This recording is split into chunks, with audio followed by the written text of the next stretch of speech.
પરિવર્તન ખૂબ જરૂરી છે તો આપનો કિંમતી વોટ જરૂરથી આપજો। બનાસકાંઠા કોંગ્રેસ ઉમેદવાર ગેનીબેન ઠાકોરે મતદાન કરી મતદારોને અપીલ કરી।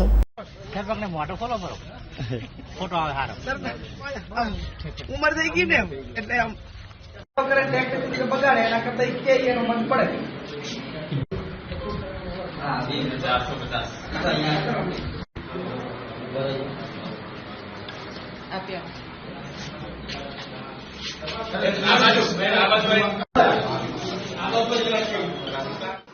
આ લોકશાહી ડેમોક્રેસી આવનાર દેશનું ભવિષ્ય અને આપ સૌ મોટા પ્રમાણમાં જે બંધારણીય હક તમને મતદાતા તરીકે મળેલો છે તો તમારો કિંમતી પવિત્ર મતનું જે મૂલ્યાંકન છે એ ભારત દેશની લોકશાહીમાં એક સામાન્ય પરિવારથી કરીને પીએમ સુધીનું એનું વેલ્યુએશન સરખું હોય ત્યારે એટલા માટે જ કહેવામાં આવ્યું છે કે આપણો કિંમતી પવિત્ર અને અમૂલ્ય વોટ કોઈ પણ લોભ લાલચ વગર તમે તમારી રીતે આપી અપાવી કોંગ્રેસ પાર્ટીને વિજય બનાવો।